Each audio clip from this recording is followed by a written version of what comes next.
ভোরের কপালে হাত রেখে আদ্র যেন হঠাৎ নিজেকে অপরাধী মনে করল।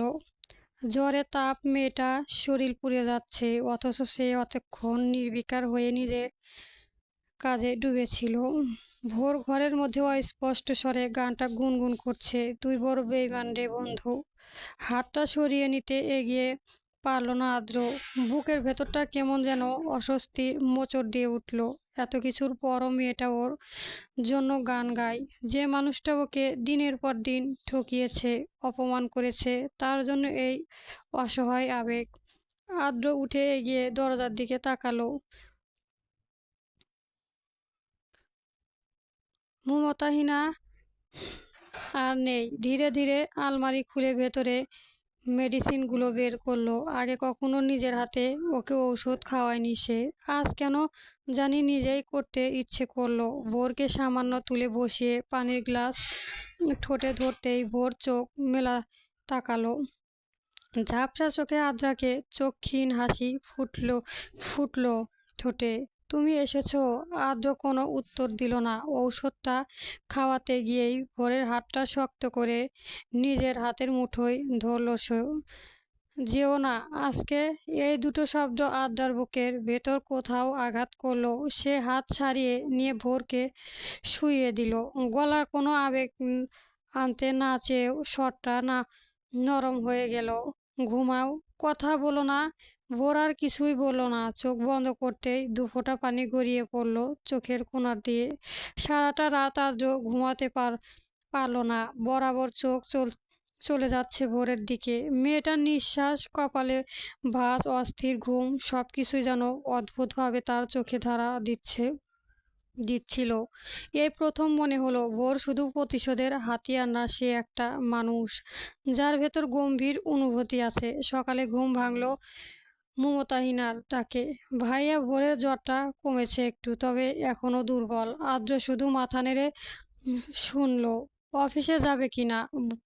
ভোরেও শেষ পর্যন্ত গেল না। নিচে বসে থাকতে আদিবার সামনে এসে দাঁড়ালো। আজ অফিসে যাচ্ছি না। না, এক শব্দের জবাব। আদিবা চোখ স্বরূপ করে তাকালো ভোরের জন্য।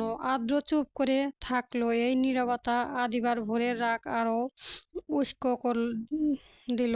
মনে রাখিস আদ্র, ওর প্রতি এই নরম ভাব তোকে ধ্বংস করবে। ওর বাবা আমাদের জীবনটা শেষ করেছে, ভুলে যাচ্ছিস?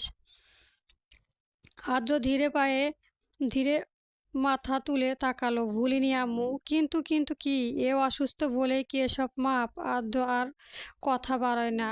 উঠে সোজা নিজের রুমে চলে এলো। ভোর তখন জেগে আছে, জানালার পাশে বসে রোদ পেরাচ্ছে।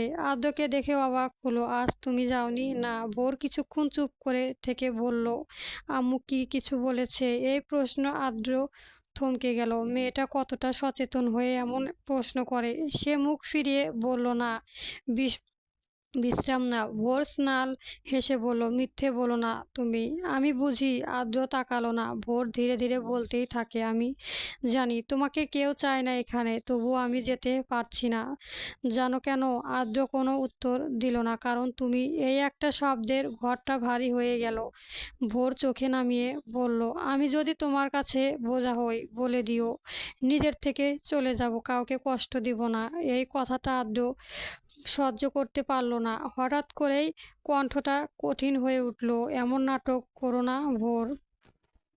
ভোর চমকে তাকালো। নাটক? চোখে জমে থাকা পানিটা আরো ধরে রাখতে পারল না সে। ভালোবাসাটা যদিও নাটক হয়, তাহলে আমি সবচেয়ে বড় মিথ্যাবাদী। আদ্র মুখ ঘুরিয়ে নিল। নিজের ভেতরে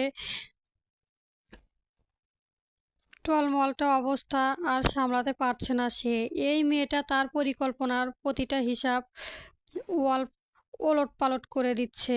ভোর ধীরে ধীরেও দাঁড়ালো। আমি কাজ বরাবর কাছে যাব। এই কথা আদ্র হঠাৎ ঘুরে তাকালো। কি? হ্যাঁ, এসব বলবো না, শুধু বলবো আমি ভালো আছি। আর একটু থেমে সে বলল, আর তোমার কাছে কিছুই বলবো না। এই সিদ্ধান্ত আদ্রর ভোরের অদ্ভুত ভয় ঢুকিয়ে দিল।